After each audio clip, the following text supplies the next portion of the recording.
Welcome to Full-Time Tesla. Join me in my drive from Khaoyai, which is in the mountains north of Bangkok, driving back to Bangkok. This is not a highway, it's just a big road with lots of big trucks and lots of crazy vehicles driving very fast and some driving very slow. So it's probably not the best place to test auto steer, auto drive, but I always use this method to drive when I have long straight roads or semi-straight. So join me. How do I navigate around using enhanced autopilot and auto steer? This is how I do it. I just find my speed, I click it, I click the right scroll wheel, and it goes. And it just follows the speed of your set speed or the car in front, whichever is slower. See, cars are cutting me on the right, and the sunset is so nice on the right. On a later video, you'll see even nicer sunset when we reach Bangkok. So there are nags around. Whenever there's a nag, 40 seconds, 50 seconds, I don't jiggle the steering wheel anymore. I just increase or decrease the set speed on my right scroll wheel, and it deletes the nag. I haven't got a nag from the front camera anymore recently after the last update. Maybe because I've been paying more attention to the road. So this car is blocking me, so I can't cut to the right lane.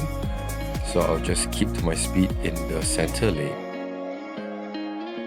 Overall, it's a very simple way of driving. Or once in a while, it's good to set the wiper to wipe the screen because it relies on the camera that's behind the windshield, just behind the rear view mirror in the middle. So, you see, my hands are on my thighs and my feet are never touching the pedals. I just sit and I just watch the car do its thing. When there is a need for me to intervene, I will.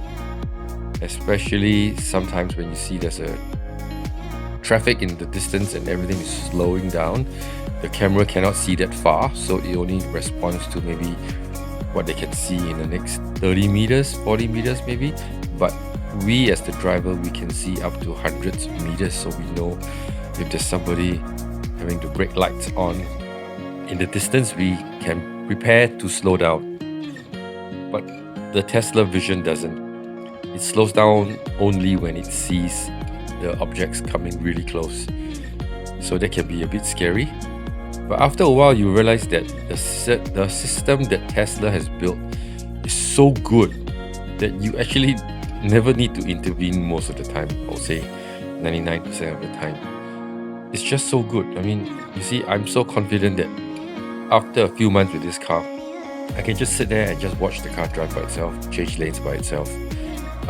Right now, I don't set it to auto lane change because it always finds the wrong lane. So see, when I set a right lane turn, it just gets into the lane so easily. Look at it. Perfect, right? And then it speeds up to catch up with the car.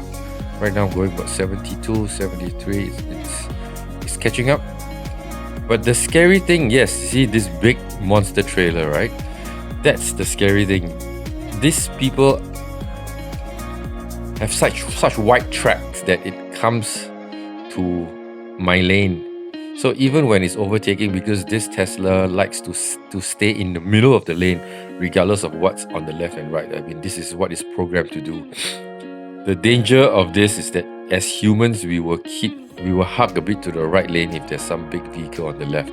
But in this auto steer system, the Tesla is not smart enough to stay away if there's bigger vehicles nearer to the lane dividers.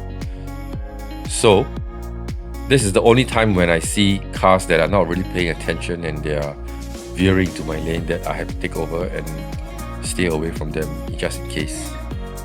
Because this car will just stick to the center of the lane no matter what. And what is this big trailer doing on the right lane, which is the fastest lane, the overtaking lane? It's going about 80, just below 80. Oh, because there's slower vehicles in the middle lane. So trailers are overtaking trucks. What is this world coming to when trailers think that they can overtake trucks and slower vehicles? So let's wait until the trailer decides to keep left. Will it ever keep left? I don't know. I'm holding on the steering wheel, but I'm not controlling anything. So you can see on the screen, there's a rainbow road. Rainbow road with a single blue line in the middle means enhanced autopilot is on. We don't get FSD here, so there is no thick blue line. There's only a thin blue line following the vehicle. The trailer has decided to get back to the second lane, and automatically my car goes back up to 120. No, I stepped on it to increase the speed to get away from the slow vehicles.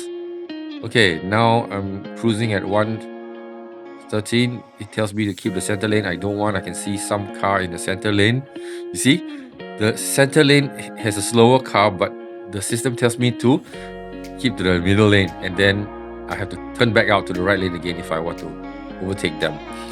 So that's the problem with leaving the enhanced autopilot to decide on the lane changes by itself. So right now I prefer it to set it to I decide the lane changes. You can hint to me what lanes I should be in, but ultimately I'm the one signaling. See, I cancel. There's a nag that keeps telling me to go to the middle lane. See, I can see a car in the middle. Why would I want to go to the middle? I don't want to go to the middle. I'm at 105, keeping to the right lane, and there's a big, wide vehicle here. Let's go! Okay, I passed it. Okay, so that was a bit scary. Passing wide vehicles or vehicles encroaching into our space or into another lane. See, this is a nice bend. The Tesla follows the bend so smoothly. It's probably even better than if I did it myself. You know, gentle bends. For sharper bends, it actually limits its speed to 60. So when it comes to like a roundabout or it turns out into another highway, it automatically limits the speed down to 60 to ensure smoother cornering rather than screeching of tires, I guess. So as you can see, I mean, this is pretty much how I drive on road trips. I would say 95% of the way. I don't intervene. I just look at the road. I let the car decide where to go. I just monitor speed and the surroundings. And there's very little fatigue because I don't have to keep my foot planted in that awkward position. Right? So, oh, there's horses. Oh, there's a horse carriage there. That's quite cute. Right? So, I usually keep my speed set to the speed limit. This road, the speed limit is about 100, sometimes 120. So, I think now it's going like 95. It should be going faster, but it's okay. I think 95 is fine. It tells me to change lane. I said no. I take control now because there's a slowdown. See, there's a car coming, making a U-turn. So when these things like that happen, I am unsure. I don't want to risk the car going to a emergency brake because they see an oncoming car try to U-turn. So I take control and I turn off the autopilot. Okay, right now it's smooth again. I set the autopilot back up to its speed limit and let it do its thing. I would say really 90%, maybe not even up to 95% of all my road trips. I don't know whether my passengers behind know this, but I'm not actually driving this thing. I'm actually letting the computer decide on the speed and the lane changes. You know, see this? Oh, there's another near accident. Wow, look at that. The little Mazda tried to cut the bus, and the bus was trying to keep right as well. What's wrong with this bus? It's a tour bus. Why is it keeping on the right lane like the trailer just now? crazy people driving on the road. That's why we need to be vigilant. We can't let the computer, the Tesla vision decide everything. We have to take over sometimes and know, because only we know and we are in control about what's going on with our vehicle. So this car is really driving quite fast. So they tell him to change lane. Why would I want to change lane now?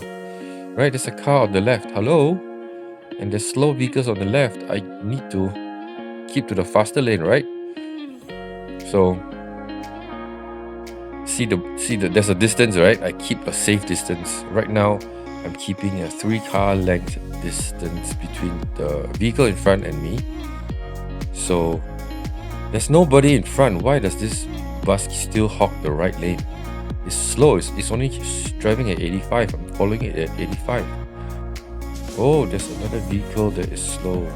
Oh, the center lane is faster now. What is this Honda Jazz gonna do? Is it gonna keep to the right and block me? No, don't do that. Slow cars should keep to the left, especially trucks and buses and trailers. But this is Thailand. Anything goes. Thailand, incidentally, has one of the highest death rates on the roads. More people die driving here than anywhere else in the world, besides maybe Brazil and Mexico, because there's lots of motorbikes here, and motorbikes are not safe. And on this road, it's not a highway, so there are motorbikes traveling on this road. And if they come to the lane, Teslas hate it. Teslas will just jam the brakes. So the Honda Jazz is still in front of me, and the big bus is still in front of the Honda Jazz. And looks like I'm just going to be stuck behind these slow vehicles for a long time. Look, I'm only going 70. Come on, it's slowing down. 68. See, I don't touch the steering wheel. I don't touch the pedals.